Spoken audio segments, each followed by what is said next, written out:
जेके media देख रहे सभी दर्शकों का स्वागत है। मैं हूं आपके साथ आशीष शर्मा। सबसे पहले कटरा से आशीष शर्मा के लिए जय माता दी।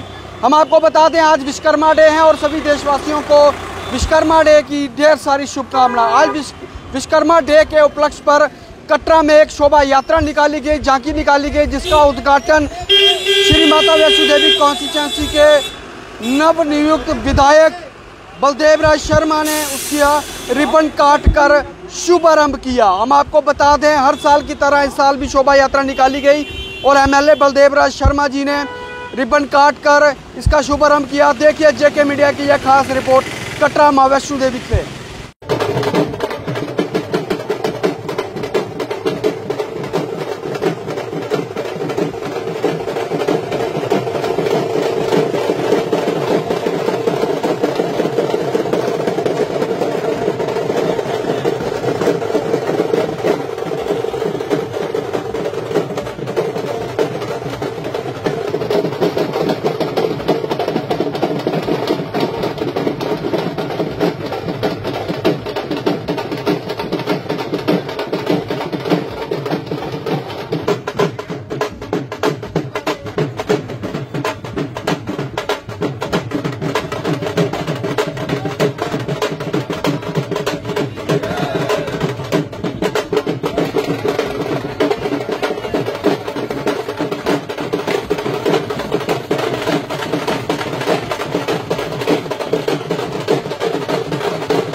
पहले तो मैं विश्वकर्मा जो ये झांकियां आपने स्वरूप देखा है यहाँ पे विश्वकर्मा डे जो बड़ी धूमधाम से मैं ये कह सकता हूँ कि मेरे जम्मू सूबा में सबसे धूमधाम से अगर कहीं पे विश्वकर्मा डे को मनाया जाता है तो वो ये स्थली माता की वैष्णो देवी की कटरा है, यहाँ पे मनाया जाता है। मैं सबसे पहले तो यहाँ इनकी टीम जो है खास तौर पे ये जो हमारे कुंड के सरपंच है जुगल जी, इनके नेतृत्व में जो टीम है इनको तो हृदय से बहुत बहुत धन्यवाद देना चाहता हूँ और दूसरे नंबर पर उनको भी धन्यवाद देना चाहता हूँ। ये झांकियाँ जो आपने देखी हैं 4 की 4, ये सारे के सारे कलाकार जो लोकल जहाँ से अपने मतलब कि यहाँ पे है, मैं उनको भी धन्यवाद देना चाहता हूँ। और सबसे अगर मैं आपको कहूँ तो मुझे सुख का अनुभव क्या हो रहा है, वो ये हो रहा है कि मैं जब पहले विधानसभा का मेंबर था तो मेरे विधानसभा मेंबर होते हुए मुझे लग रहा है कि 12-13 साल हो गए कि ये झांकियों का सिलसिला जारी रहा है। मैं एक बार फिर अपने श्रमिक बंधुओं को विश्वकर्मा पे और मैं बीच में आज सुबह मेरे साथी चाय पे बैठे थे तो विश्वकर्मा डे के महत्व को समझ रहे थे, तो उसमें मेरे साथी बता रहे थे कि विश्वकर्मा डे का मतलब ये है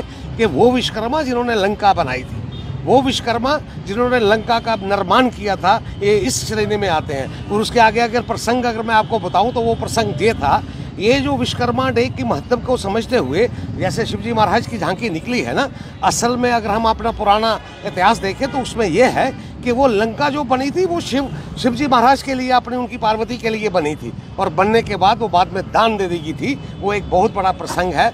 मैं आज दिल की गहराइयों से इनको बहुत बहुत धन्यवाद देना चाहता हूँ कि आप ये जो सेलिब्रेशन करते हैं, ये विश्वकर्मा का डे बनाते हैं और बड़ी धूमधाम से बनाते हैं। इसमें आप सब बंधुओं को, सब श्रीमणों को और टोली को मेरे हृदय से बहुत बहुत धन्यवाद। बलदेव जी, एक सवाल आपसे पूछेंगे कि जब से बिल्कुल मेरी हाईकमान का जो स्टैंड है वही मेरा स्टैंड है। सबसे बड़ी बात तो यही ऐसी बात के लिए है कि टारगेट किलिंग को कहीं पे भी कोई मतलब कि इसको कहें कि डील होगी, वो कभी नहीं होगी। और ख़ास तौर पे अब तो कहने की ये बात है, नई चुनी हुई सरकार का भी दायित्व बन जाता है और सेंट्रल सरकार का भी बन जाता है।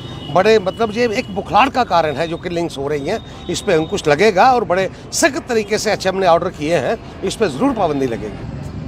मैं सबसे पहले तो अपनी गरीब जनता को, मजदूरों को धन्यवाद देना चाहता हूँ कि विधानसभा का श्री माता वैष्णो देवी का विधायक बनने के बाद मैं विधायक सबका बन गया, और सबका बनने के बाद जिन्होंने वोट दिया उनका भी बन गया, जिन्होंने नहीं दिया उनका भी बन गया।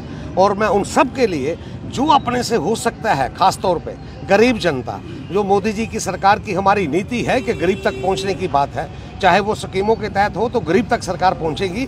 और आपने देखा भी है उस बात को कि सरकार, जो सेंटर सरकार की नीतियां हैं वो गरीब तक पहुंची हैं। और मेरा भी दृढ़ संकल्प रहेगा कि गरीब मजदूर यहाँ पे जो काम करने के लिए वैष्णो देवी में यहाँ यात्रा में लोग लगे हुए हैं, उनका ध्यान रखा जाए और उनके रोजगार को आगे बढ़ाया जाए।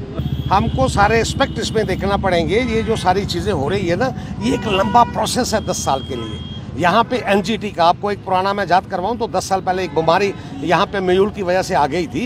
एनजीटी ने पूरे हिंदुस्तान में उस बात को एड्रेस करने के लिए यहाँ पे जो सारी चीज़ें हुई थी, ये जो प्रक्रिया का हिस्सा है, ये एक सुप्रीम कोर्ट की डायरेक्शन के मुताबिक, एफिडेविट के मुताबिक हुआ था। मैं आपके माध्यम से ये कहना चाहता हूँ कि ज़माना कहाँ था। ज़माना ये था कि लोग लोगों को ढोलते थे, जो हमारे बुजुर्ग थे, इंसान को ढोता था बग्गी के जरिए, वो ख़त्म हो गया। रिक्शा चलता था, वो ख़त्म हो गया। टांगा चलता था, वो ख़त्म हो गया। हम आगे तरक्की की तरफ जा रहे हैं। मैं अगर पांडी हूँ, मैं अगर मजदूर हूँ, मैं अगर घोड़े वाला हूँ, तो मैं कभी नहीं चाहूँगा कि मेरा बेटा घोड़ा चलाए। मैं आपको कहना चाहता हूँ कि घोड़े वाले का घोड़ा छुड़ाना होगा हमें। उनके लिए नए रास्ते ढूंढ रहे होंगे, उनकी डेवलपमेंट के लिए नए रास्ते ढूंढने होंगे। और ये एक प्रोसेस है, ये एक प्रोसेस के तहत गंडोला लग रहा है। और मैं आपको कहना चाहता हूँ, आने वाले वक्त में गंडोला जो है, इससे कोई ज़्यादा प्रभाव होने वाला नहीं है।